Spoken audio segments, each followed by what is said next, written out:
Assalomu alaykum. Eva Elements kompaniyasining bosh energetiki Turdaliyev Farruh aka bilan bugun suhbat olib boramiz. Farruh aka, mani fikrimcha, ko'pchiligi invertorli stabilizator yengil olibdi. Chunki invertorli xolodilnik, invertorli konditsioner haqida eshitganmiz. Invertorli stabilizator haqida ham ma'lumot bera olasizmi?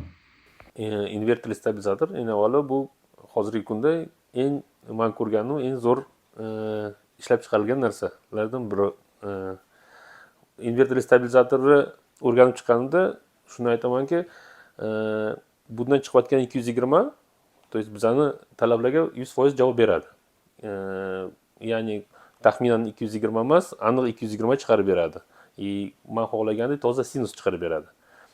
Nimani hisobiga deganda, bunga birinchi o'zgaruvchan tok kiradi 220 mana tarmoqdagi. U o'zgarmasga aylanadi. O'sha paytda hamma tarmoqda bor to'lqinlar, ya'ni o'ynashlar, biz oddiy tilda tushuntirganda, ular o'zgarmasga aylanganda to'g'rilanadi. Undan keyin kondensatorlar hisobiga yig'iladi bir joyda. Keyin yana o'zgarmasga aylantirib chiqariladi. Bu degani tarmoqda qo'shningiz kimdir svarka qilsa, o'sha paytda 180 220 напряжение o'ynaydi. Bu uydagi ko'p texnikalaringizga zarar. Bu yuzdan bolasi kuyib qolishi mumkin, televizor ko'rishi mumkin. Bu o'zida yig'ib, keyin tarmoqqa tekis 220 chiqarib bergan hisobiga uyingizdagi texnikalar yaxshi qiynalmasdan ishlaydi. Ancha uzoq muddat xizmat qilib beradi. Farruh aka, ko'pchiligi tanish bo'lgan laterli, relayli, twisterli stabilizatorlardan invertorli stabilizatorimizdan nima farqi bor? Ularga nisbatan masalan oddiy relayni misol qilsak, relayda katta obmotka turadi. 5 ta pog'ona yo 7 ta pog'ona relay turadi.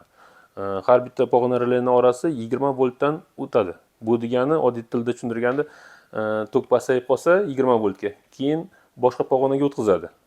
Bu degani uyingizda 220 chiqish kerak bo'lsa, to bu 20 voltga kamaymaguncha 20 betda 220 chiqarmaydi. Ya'ni 240 chiqarishi mumkin. O'zida ham pasportida ham 8%, 10% pogрешностьga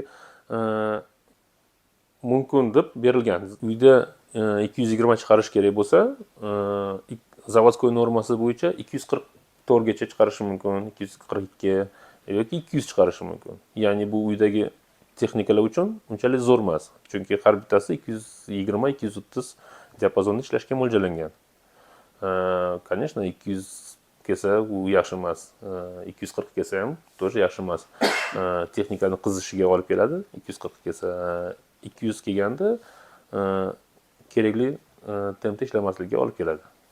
Bu relayni tushuntirib berdim. Endi waterniga kelganda, waterni relayniga nisbatan yaxshiroq hisoblanadi men uchun. Yaxshiroq tarafi uzilmaydi pitание. No, waterning kamchiligi ko'chadan kimdir qo'shiladi, svarka qilsa yoki kuchliroq narsa yoqsa, tok tekislaguncha ozgina vaqt kerak. То есть ishlash tezligi unaqa tez emas. 2-3 sekund vaqt orasida nimani tekislab beradi, напряжениeni. O'sha 2-3 sekund uydagi texnika uchun salbiy ta'sir qiladi. Lekin yaxshiroq tarafi 2-3% pogрешности bor. Bu degani 220 belgilangan bo'lsa, 224, 225 chiqarishi mumkin yoki 218, 217 chiqarishi mumkin. Undan ko'piga xato qilmaydi.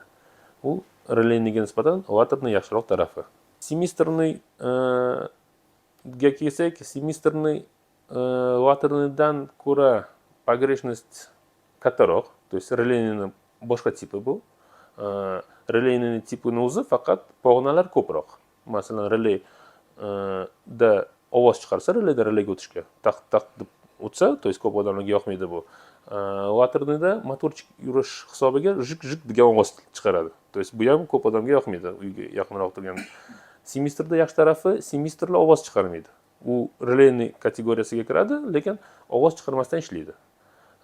Semestrning 16 ta pog'onaliklar bor, ular ko'pligi hisobiga pogreshность 3% ga kelib boradi. Ya'ni vatrnidan ko'ra sal ko'proq, lekin ovoz chiqarmasdan ishlash muddati ko'proqligi 10 yilgacha ishlash muddatiga ega. U paytda vatrni har 6 oydan 2 yilgacha motorchiklarni almashtirish kerak. То есть profilaktika mutaxassis ko'rigiga muhtoj. Relaylarni 1-2 yilda bir kontaktlarni tozalab qo'yishga tavsiya qilinadi. Shunga semestr servis xizmatiga unchalik talabga ega emasligi bilan yaxshiroq. Lekin vatrnidan nisbatan shu skachoklarni sal o'tkazishi bor kamchiligi.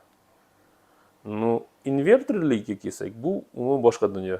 Bu umuman skachok degan narsani o'tkazmaydi. O'sha 3 ta pog'onadan nisbatan bu eng katta akasi desak bo'ladi. Farruh aka, tok pastga tushgan sari stabilizator ishlash mощности qanchaga kamayadi? Deyarli boshqa stabilizatorlar bilan почти bir xil. То есть relayni ham, vatrni ham, semestrni ham, invertorni ham tok pasayganda, masalan, 110 ga tushganda почти 10%, 15%, uzog'i 20% gacha ushlab bera oladi. Buni test qildik. 20% gacha ushlab berdi. O'sha paytda vatrni tekshirganimizda где-то 10-12% bo'ldi. Test qilganimizda. Shunga analiz qildik, что почти hammasi bir xil. Tok pasayganda, то есть mощность kamayadi. Farruh aka, deyarli hamma stabilizatorlarni ichida toshi bor, ya'ni nakopiteli bor. Invertorli stabilizatorlarda ham shunaqa tosh bo'ladimi? Agar bo'lmasa, tok qatga yig'adi. Bu bo'yicha mana men sizga misol qilib keltiraman. Mana bu bitta invertorli stabilizatorning 5 kilovatlikni platasi. Ya'ni bu mustaqil 5 kilovatga mo'ljallangan. Bu yerda ikkita ferritli transformator bor. Bular o'sha mощностьga mo'ljallangan. То есть 5 kilovatgacha ko'tara oladi. Также и relay. Hammasi 5 kilovatga mo'ljallangan. Kondensatorlar yonkasti просто o'sha zaxira, xuddi akkumulyator vazifasini bajaradigan zaxira. Bu plata 5 kilovatga mo'ljallangan. То есть даже biz 6 kilovatdan nagruska berdik, qizimadi, qiynalmadi. Kullerlar bor. Agar даже radiator tagida tranzistorlar bor, ключlar vazifasini bajaradi. O'tish tok pasayganda bunga o'tish. O'sha paytda даже 6 kilovatga nagruska chiqqanda avtomatik kullerlar yoqilib radiator sovutadi. Sovutish tizimi radiatordan o'tib, obmotkani ham sovutadi. Shunga 5 kilovatga bu plata mo'ljallangan. То есть buni nakopитель vazifasi ikkita ferritli transformator oddiy tilda bajaradi. Nagruska undan o'tadi.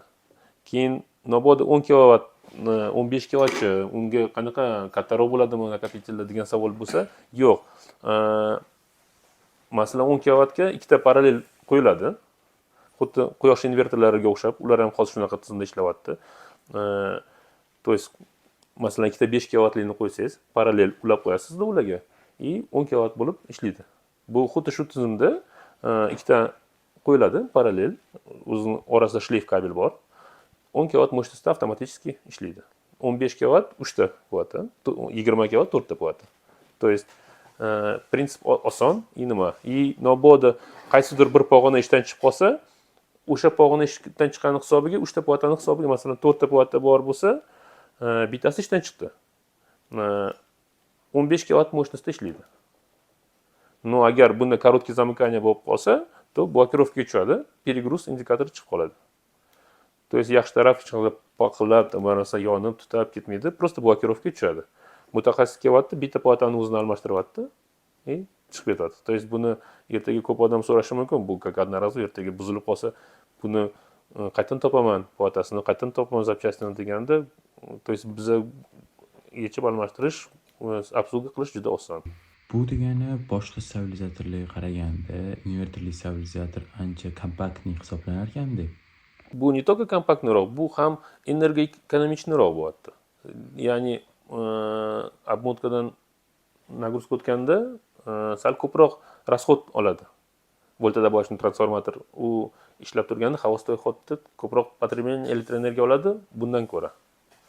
Bu ferritli transformatorlar juda ekonomik hisoblanadi. Tushunarli Farruh aka. Invertorli stabilizatorlarni diapazoni haqida ham ma'lumot bera olasizmi? 90 dan 310 voltgacha o'sha diapazonda ishlab berishadi. Baland напряжение kelganda, 310 volt kelganda bu 100% mощностьni ko'tara oladi. Lekin 90 volt, 100 volt, 110 volt bo'lganda 10% dan shu 20%, 30% gacha mощность ko'tara oladi. Ya'ni 90 dan 110 gacha bu 15-20% ko'taradi. 130 bo'lganda 30% gacha quvvatni ko'tara oladi. Farruh aka, ko'pchilik uyga, ofisiga yoki qanaqadir obyektlarga ko'chadan kelayotgan tokki to'g'ri chiqazib berishga, tok tushib ketganda yoki ko'tarilib ketganda normada ushlab turish uchun qo'yadi. Bir xil paytlar zamikaniyalar ham bo'lib qoladi. Shu zamikaniya paytlarida Evo Energy inverterli stabilizatorlar o'zini qanaqa tutib beradi, qanaqa ishlaydi? Shu haqida ham ma'lumot bersangiz. Agar uyda stabilizatordan keyin zamikaniya bo'lib qolsa, buni boshqa stabilizatordan shu ham afzalligi, to есть boshqa stabilizatorda avtomat o'tib olsa, birinchi kuyib qolsa, buni yaxshi tarafi mgновенно скорость срабатывания 0 millisekund, ya'ni 0 sekund. То есть bitta zamikaniya bo'lib qoldimi, bu сразу автоматически блокировка tushadi. И то bu zamikaniya bartaraf qilinmaguncha bu blokirovkada turaveradi. Bu haqiqatan bu boshqa stabilizatorlardan eng afzalli tarafi shu. Nagruska me'yordan oshib qolsa 10 sekund vaqt beradi. Agar 10 sekund ichida puskovoy moment bo'lib qolishi mumkin yo boshqa narsa bo'lib qolishi mumkin, kamayib qolsa nagruska yana joyiga tushib oladi. То есть o'chmaydi. Uyingizda nimani o'chirib qo'ymaydi. Lekin сразу короткий zamikaniya bo'lib qolsa, blokirovka tushib qoladi. Farruh aka, har bitta texnikani o'zini yaroqli muddati bo'ladi. Bizani inverterli stabilizatorimizning ham yaroqli muddati bormi? Qanchagacha ishlab bera oladi? Kafolati qancha yil va oxirida servis xizmati ham mavjudmi? Shu haqida ham Buni qancha muddatga ishlashini endi sinab o'rgandik, o'rganib chiqib, hammasini nima 5 yildan 10 yilgacha bemalol muammosiz ishlab beradi, xudo xolasa. Bu sanani vaqtni qayerdan olishimni so'rasangiz, agar qayerdan shunaqa vaqt olasiz, 5 yil, 10 yil. Bu yerda asosan bu platalar, invertorlar nimadan qo'rqadi? Faqat chang. Ya'ni atrof muhitdagi chang, ventilyatsiya orqali kiradi ichiga. Platalar usti changga to'lsa, shunda faqat ishdan chiqishi mumkin. Ya'ni detallarga kerakli havo bormasligi. Qanchalik toza joyda, masalan, changsiz joyda tursa, shunchalik uzoq xizmat qilib beradi. Bunda oson ishdan chiqadigan narsalar bu yerda yo'q deyarli. Ya'ni himoya vositasi juda kuchli. Katta nagruskaga или past tokligiga, to есть bu o'zini blokirovka qiladi-da, bu narsasi ishdan chiqib qolishidan himoyalaydi o'zini o'zi. Ya'ni как бы mashina yo'ldan o'tganingizda mashinani ko'rib to'xtaysiz-ku, o'zingizni himoyalaysiz-ku, suv sachramasin deb sal nariroq qochasiz. Xuddi shunaqa narsa bunda ham bor. O'zini o'zi himoya qilgani uchun uzoq xizmat qilib beradi.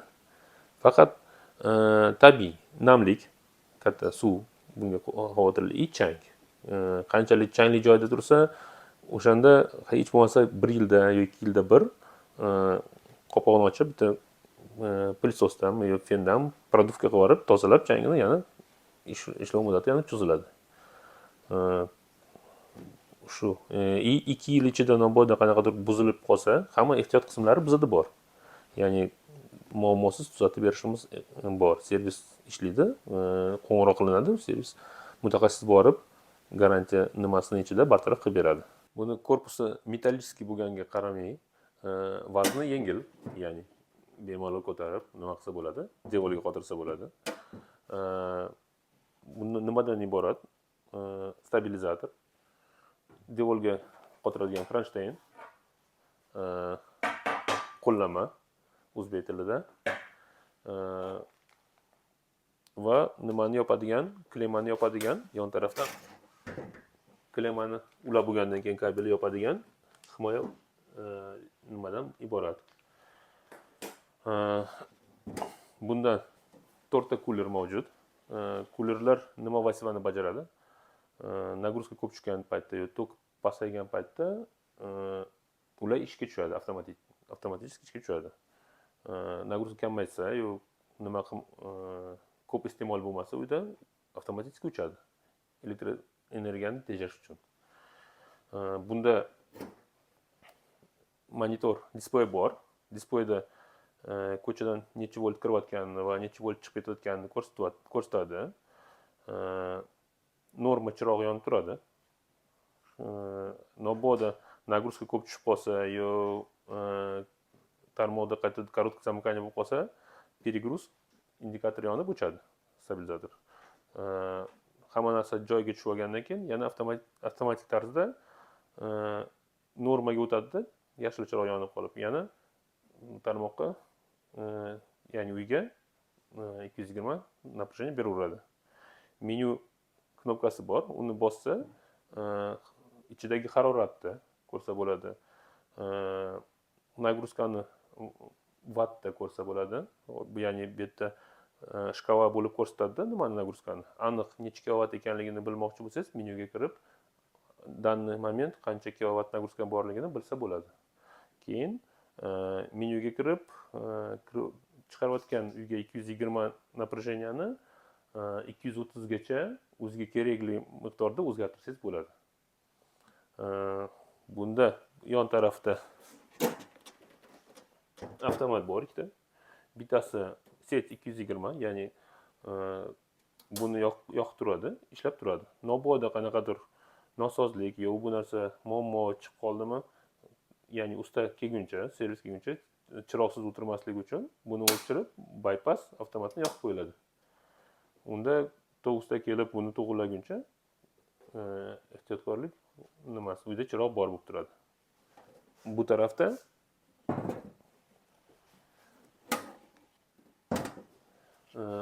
kabel ulanadigan klimat bor.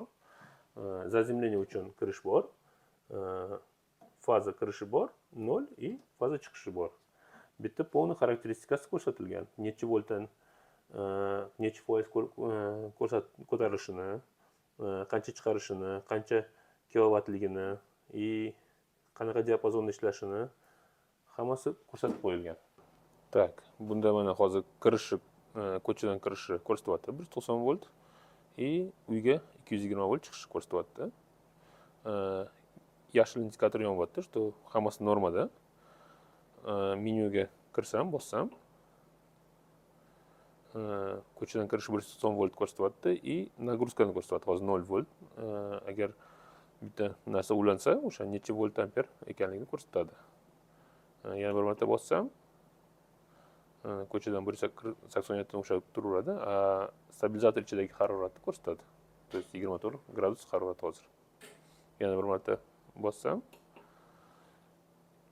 yana bosh menyuga qaytamiz. То есть 220 volt ko'chadan kirish, 220 chiqarib berish. Bu hozir shkala bo'm-bo'sh, nagruska berishni boshlaganda shkala ko'tarishni boshlaydi. То есть foizni ko'rsatadi.